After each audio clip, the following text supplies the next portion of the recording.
Durante sua missão nesta terra, Jesus operou muitos milagres.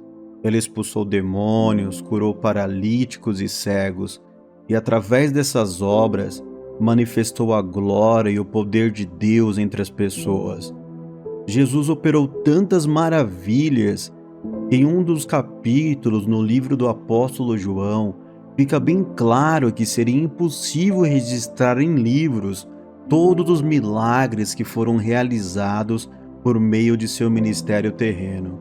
Eu sou um mensageiro e no vídeo de hoje vou te apresentar 7 milagres que Jesus realizou quando esteve nessa terra para dar a sua vida na cruz e abrir as portas da salvação para a humanidade.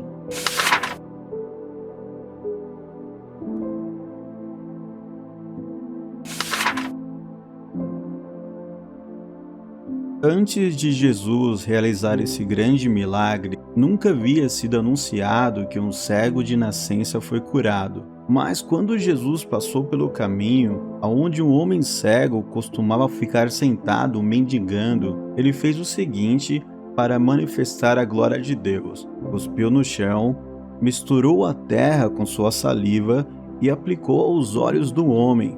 Após esse ato, Jesus disse para ele lavar seus olhos em um tanque conhecido como Siloé, que significa o enviado. Assim ele fez o que o Senhor lhe pediu e foi milagrosamente curado de sua cegueira de nascença.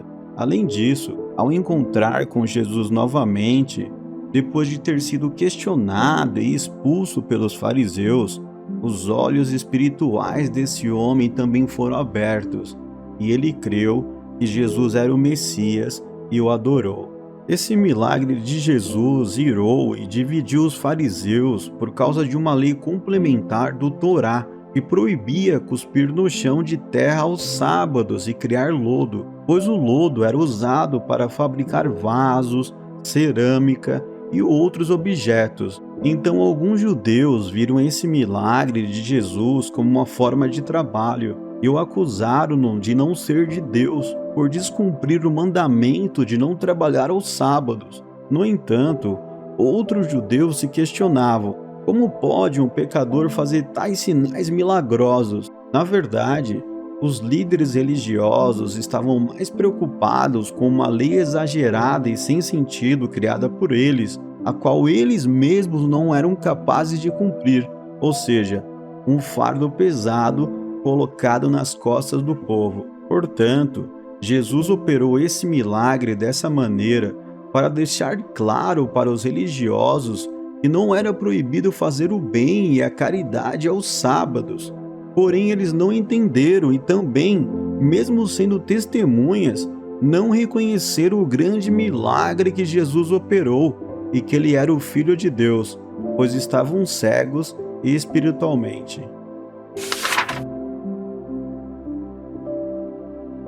O Evangelho de Mateus, Marcos e Lucas relatam que essa mulher sofria de uma hemorragia há 12 anos. Ela já tinha procurado vários médicos e gastado todos os seus recursos em busca de uma cura, mas nenhum tratamento realizado solucionava o seu problema. Antes ela piorava cada vez mais. Somente para você ter uma ideia do sofrimento dessa mulher, na época, havia um grande preconceito com quem tinha essa doença.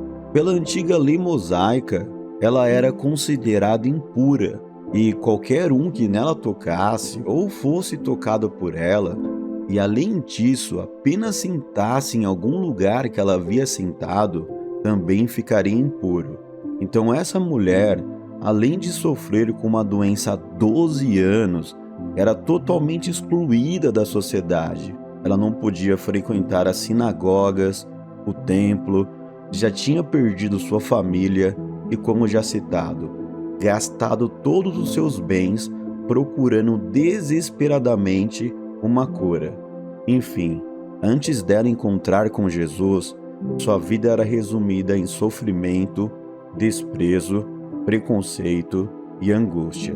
Mas ela ouviu falar sobre os milagres de Jesus e houve fé no seu coração. Uma fé tão sincera que ela disse: "Se ao menos tocar na orla de suas vestes, eu serei curada."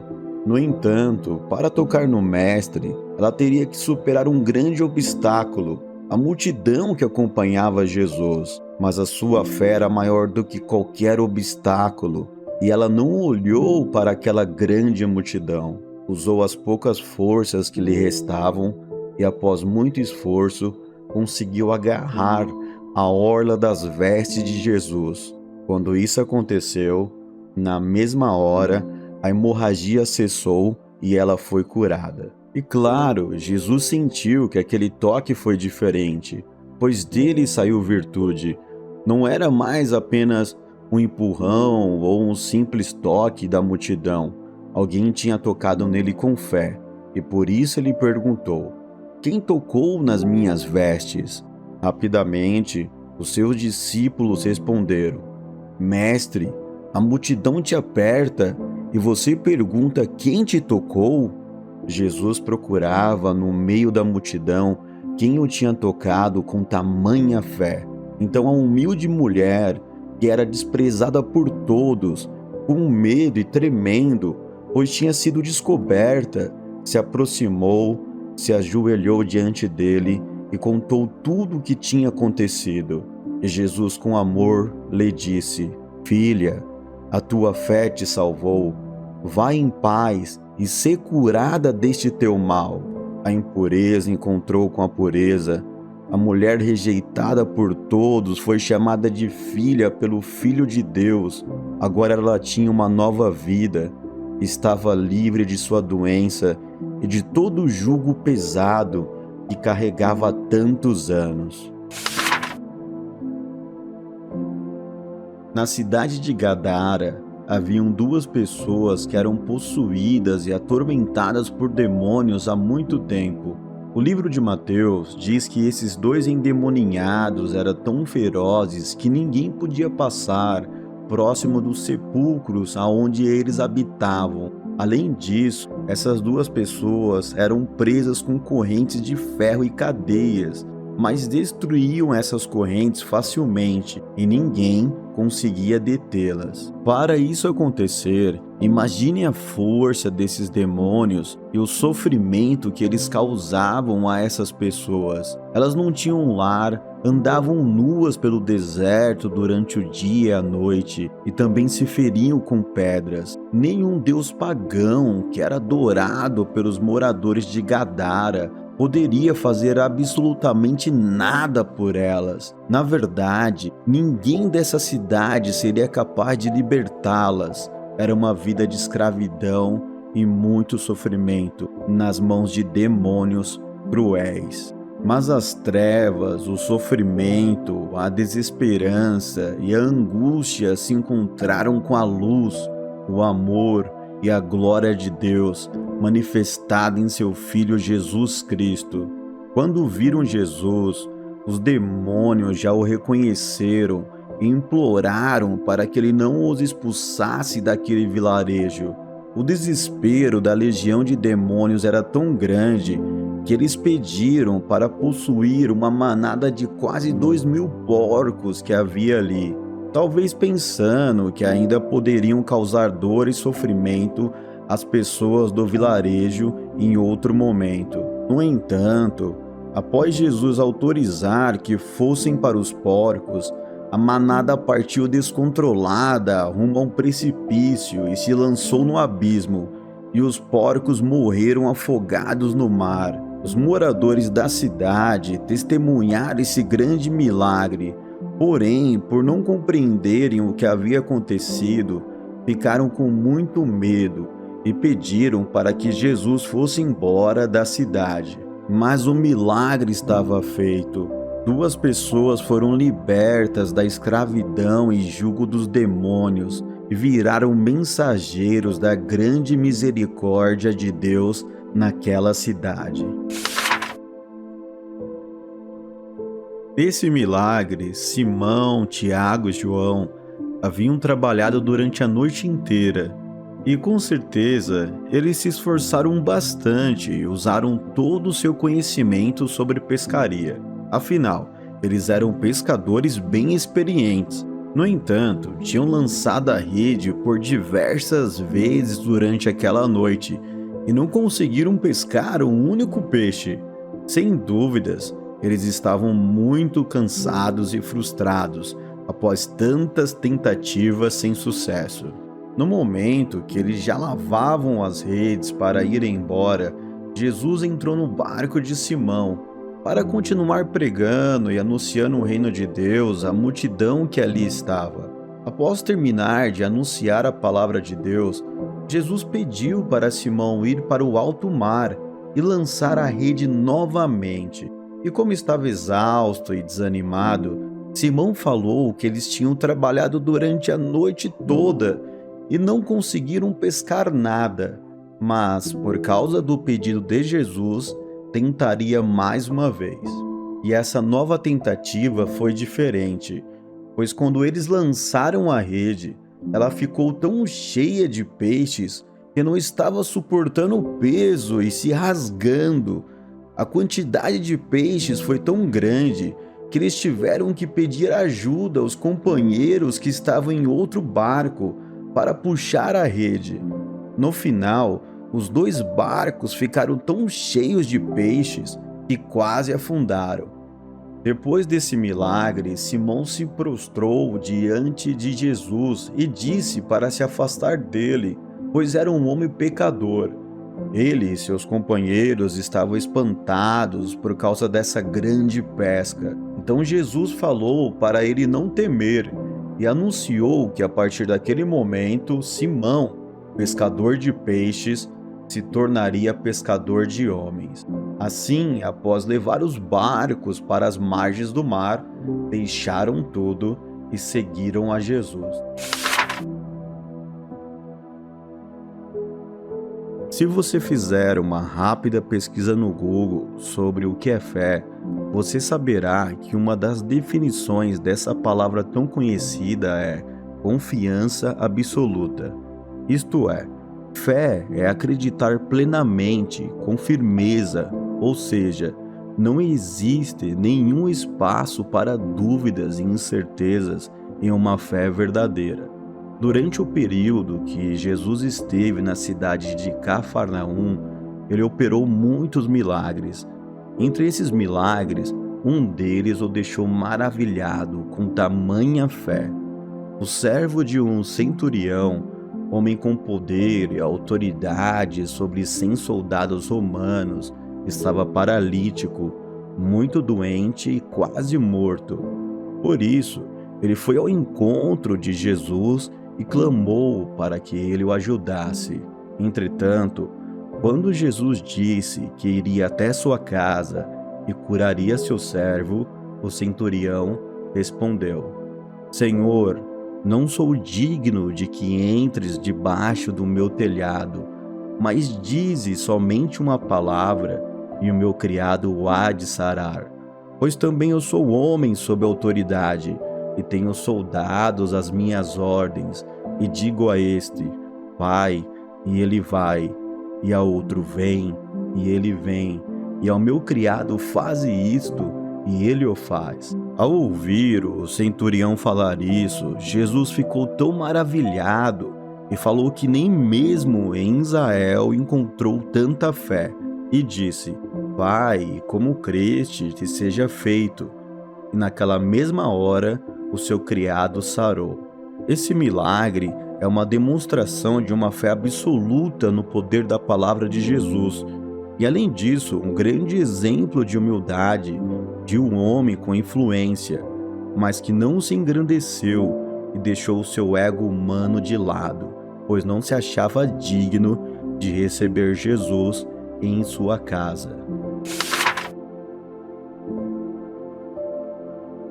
Em várias passagens no Antigo Testamento, as Escrituras deixam claro que o povo de Deus se desviou dos seus caminhos para adorar deuses pagãos.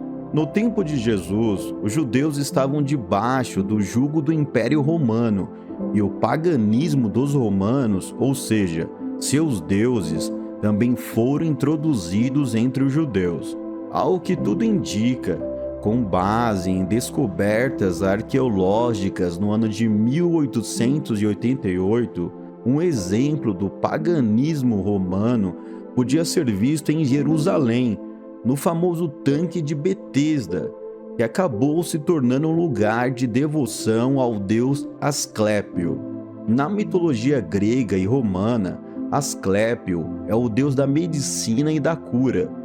Então, uma grande multidão de enfermos, cegos, paralíticos se reunia nesse tanque, acreditando que poderia ser curada de suas enfermidades ao entrar na água depois dela, por algum motivo, ser agitada. Era um culto de cura pagão. Agora você pode se perguntar: mas como assim um culto de cura pagão ao deus Asclépio no tanque de Betesda? Segundo João, capítulo 5, verso 4, não era um anjo do Senhor que descia de vez em quando e agitava as águas? Deixe-me explicar. Essa parte que o anjo descia e movimentava a água do tanque de Betesda não está escrita nos melhores e mais antigos manuscritos de João. Portanto, muito provavelmente, ela foi adicionada posteriormente em uma das cópias do manuscrito original, com base em uma crendice judaico-romana que existia na época. Em algumas versões mais recentes da Bíblia, esse texto que o anjo do Senhor descia e movia a água está entre colchetes. Caso você não saiba, esses colchetes servem para pôr em xeque se realmente isso acontecia, já que, como citado, essa parte do texto não se encontra nos manuscritos mais originais do apóstolo João. Nessa época, muitos judeus que estavam desviados da fé judaica também participavam desse ritual pagão de cura pelas águas, no qual Asclépio e sua filha Ígia eram venerados. Ígia, na mitologia grega, está associada à saúde e à limpeza. Por isso, era necessário se lavar na água do tanque de Betesda. Ao que tudo indica, a crença greco-romana pagã só foi adaptada para a judaica. Os judeus desviados da fé acreditavam que era um anjo que agitava a água e o primeiro que entrasse depois disso seria curado de qualquer doença que tivesse. Porém, existe uma hipótese para explicar essa agitação que ocorria na água. Possivelmente, isso acontecia quando os sacerdotes abriam e fechavam um canal da água de outro tanque ao norte, que era responsável por reabastecer e tornar a água da piscina de Betesda corrente. Então, uma única suposta cura nesse movimento das águas foi o suficiente para espalhar entre o povo essa crença de cura pela água no tanque de Betesda. Assim, estava formado o cenário perfeito para um culto de cura pagão ao deus Asclépio e sua filha Ígia. Além disso, devemos refletir que esse ato de entrar na água primeiro era uma competição injusta e cruel, isto é, uma espécie de um jogo, no qual só se curava quem conseguisse ser o primeiro a entrar na piscina após ela ser agitada. Lembre-se que nesse lugar haviam muitas pessoas desesperadas e essa era a única esperança delas. Agora voltemos ao milagre de Jesus e o seu significado. Quando Jesus operou esse milagre, ele deixou claro que a cura só vem por meio de Deus e não pela água. Ele era a única esperança para aquele homem desesperado e perdido, que estava há 38 anos enfermo, e mesmo crendo em Deus no passado, tinha se desviado e colocado a sua crença em um Deus pagão. A sua fé estava na água do tanque de Betesda. Mas, por certo, no íntimo de seu coração, ele sabia que tudo aquilo não passava de uma ilusão e ainda tinha algum vestígio de fé no Deus vivo. Talvez, por esse motivo, entre tantos que ali estavam, naquela competição cruel e injusta em busca da cura a todo custo, Jesus o encontrou e, após perguntar: "Você quer ser curado?", lhe falou: "Levanta, pegue a sua maca e ande." E na mesma hora ele foi curado. Como esse milagre foi realizado em um sábado, mais uma vez os fariseus mostraram a sua grande hipocrisia religiosa.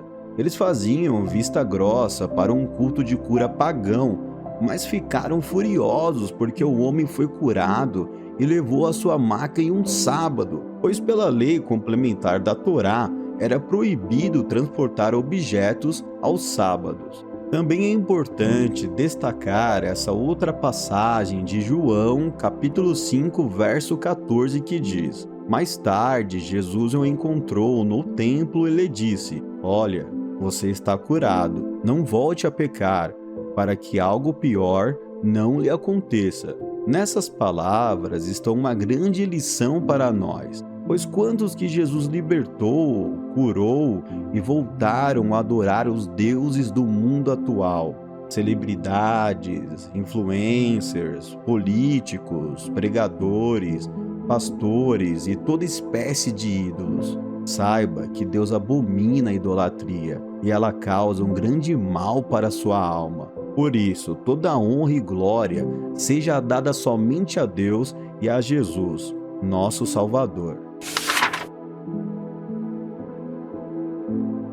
Antes de Jesus realizar esse milagre da ressurreição de seu amigo Lázaro, por meio da glória e poder de Deus que nele estava, ele já tinha feito o paralítico andar, o cego enxergar, curado diversos enfermos, libertado os endemoniados, curado os leprosos e realizado tantas outras maravilhas no meio do povo, nas quais Jesus sempre ensinava uma lição e, além disso, mostrava a todos que era o Filho unigênito de Deus, enviado para salvar a humanidade do pecado. No entanto, ainda havia muita dúvida no coração do povo e até entre os seus próprios discípulos, mesmo eles andando com o Mestre e vendo tantos milagres. Quando Jesus recebeu a notícia que Lázaro estava doente, ele sabia que na hora certa a glória de Deus se manifestaria e os corações duvidosos testemunhariam mais uma vez que ele era o Filho de Deus enviado entre os homens. Por isso, ele ficou mais 2 dias no lugar que estava, esperando o momento exato. Após passar os 2 dias, Jesus decidiu voltar para a Judéia e no caminho disse para os seus discípulos que Lázaro estava adormecido e iria acordá-lo. Mas como eles pensaram que Lázaro estava realmente apenas dormindo, Jesus falou claramente que ele havia morrido e acrescentou: E para o bem de vocês, estou contente por não ter estado lá, para que vocês creiam. Mas vamos até ele. É importante destacar que Jesus tinha sido quase apedrejado pelos judeus nessa cidade. Portanto, os seus discípulos estavam bem apreensivos de terem que novamente voltar para a Judéia. Prova disso é que Tomé comentou com os outros discípulos: Vamos também para morrermos com ele. Entretanto, a hora do milagre impossível aos olhos dos homens e de mostrar outra vez que tinha poder sobre a própria morte havia finalmente chegado, e nada e nem ninguém poderia impedir a glória de Deus e que seu Filho fosse glorificado através da ressurreição de Lázaro. Ao chegar no local, Jesus verificou que Lázaro já estava no sepulcro há 4 dias. Marta, uma das irmãs de Lázaro, assim que soube que Jesus estava próximo, foi ao seu encontro e, quando o viu, disse: Senhor, se estivesses aqui, meu irmão não teria morrido. Mas sei que, mesmo agora, Deus te dará tudo o que pedires. Então Jesus respondeu para ela: O seu irmão vai ressuscitar. Porém, até aquele momento, Marta ainda não tinha compreendido que a ressurreição e a vida estavam bem à sua frente. Por isso ela falou: Eu sei que ele vai ressuscitar na ressurreição no último dia. Ao ouvir isso, Jesus disse para Marta: Eu sou a ressurreição e a vida. Aquele que crê em mim, ainda que morra, viverá. E quem vive e crê em mim, não morrerá eternamente. Você crê nisso? Após ouvir Jesus falar essas palavras, ela respondeu: Sim, Senhor, eu já acredito que tu és o Cristo, o Filho de Deus, que devia vir ao mundo. Logo após, Marta voltou para sua casa e chamou sua irmã Maria e disse a ela que o mestre estava lá e também queria falar com ela. Então os muitos judeus que foram até sua casa para consolá-la, pensando que Maria ia ao sepulcro de Lázaro para chorar, acompanharam ela. Ao chegar até o lugar onde Jesus estava, Maria ajoelhou-se na sua frente e, chorando, também lhe disse as mesmas palavras que sua irmã Marta havia falado: Senhor, se estivesses aqui, meu irmão não teria morrido. Jesus, ao ver Maria e os judeus chorando, ficou muito comovido e perguntou aonde tinham colocado o corpo de Lázaro, e em seguida chorou. Ao verem Jesus chorar, os judeus falavam entre si: Olha como ele amava Lázaro. Mas alguns deles diziam: Ele que abriu os olhos do cego, não poderia ter impedido que este homem morresse? Jesus, outra vez profundamente comovido, foi até o sepulcro e pediu para que tirassem a pedra. Mas quando Marta ouviu o pedido de Jesus, falou: Senhor, ele está morto há 4 dias e já cheira mal. Nesse momento, Jesus lembrou Marta do que ele tinha dito: Não falei que se você cresce, veria a glória de Deus? Enfim, as duas irmãs, com o coração partido pela morte de seu amado irmão, os judeus e os discípulos de Jesus estavam todos reunidos no mesmo lugar e no tempo certo, para verem com seus próprios olhos mais um sinal milagroso, que Jesus era o Filho de Deus, o caminho, a verdade e a vida. Conforme o pedido de Jesus, removeram a pedra do sepulcro. Em seguida, ele olhou para os céus e agradeceu a Deus por ouvir ele. Na verdade, Jesus tinha certeza que Deus sempre o ouvia, mas falou isso para que o povo que estava lá cresse que Deus o tinha enviado.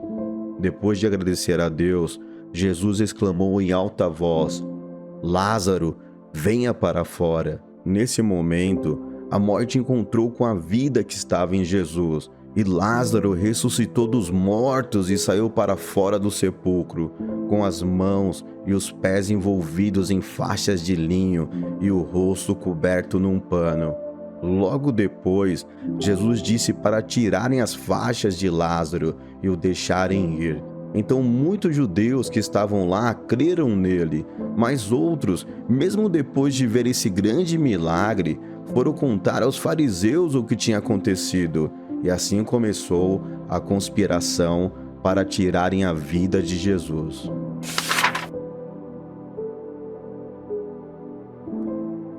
Quando esteve entre nós como o Filho de Deus enviado nesta terra, Jesus foi manso, humilde, amoroso, justo e principalmente luz para os que estavam perdidos e em trevas.